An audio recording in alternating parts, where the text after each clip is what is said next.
দর্শক, আপনারা দেখতে পাচ্ছেন আমাদের মিলন ভাই এখন ছাদের উপরে উঠে বন্যার পানি দেখতেছে, কিভাবে বন্যার পানি স্রোতে ভেসে যাচ্ছে এবং মানুষ কোথায় কোথায় আশ্রয় নিচ্ছে। আমাদের মিলন ভাই সেটা দেখতেছে ছাদের উপর বসে বসে। তো ভাইয়া, কি অবস্থা আপনার? এই তো ভালো। কি আপনার কি করতেছেন? অবস্থা? এই তো কি করবো, আলহামদুলিল্লাহ ভালো। মানুষের দুর্ভাগ্য, মানুষের যে অবস্থা এগুলো দেখতেছি, গাঙ্গের পানি দেখতেছি, উড়া নামা সব। তারপর কি হয়েছে, আপনার বাসার অবস্থা কি? আমার বাসার অবস্থা কি? আমার বাসার অবস্থা, আমার তো বাসা পানিতে বাঁচতেছে এখন। আপনার বন্ধু নজরুল, তো তাকে তো খুঁজে পাওয়া যাচ্ছে না। আর আপনার বন্ধুর দুস কাউসার মিয়াকে তো খুঁজে কোথাও পাওয়া যাচ্ছে না, উনি তো নিখোঁজ।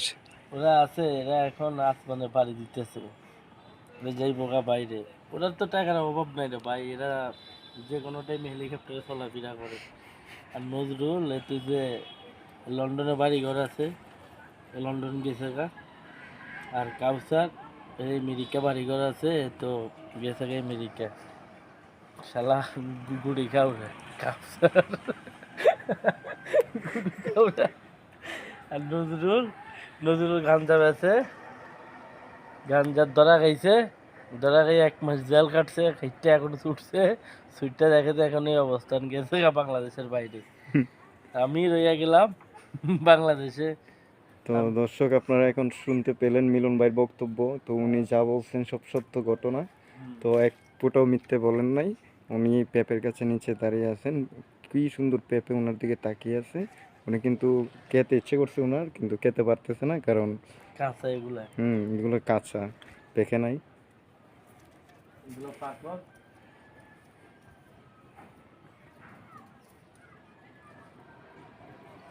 লেবুর গ্যারানটা শেষ।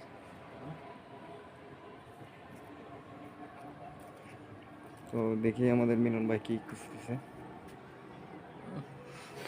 আহ, সেই স্বাদ। সেই সাত না। তো ভাইয়া, আপনার ছাদের উপর উঠে কেমন লাগতেছে? ভালো লাগতেছে অনেক।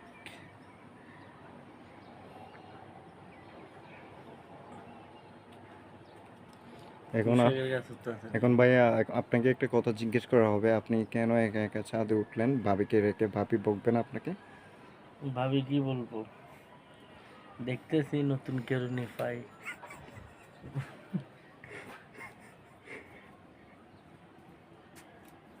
কি বাবা, ডিসপ্লে দেখা যায়। বন্ধ করে রুটির দোকান। রুটির দোকান বন্ধ করো। আমাদের ভাই বলতেছেন রুটির দোকান বন্ধ করার জন্য। তো আমরা এখন সেই দোকানটা বন্ধ করে দিব। তার আগে আমরা একটু দৃশ্যটা দেখিয়ে নিব আপনাদেরকে।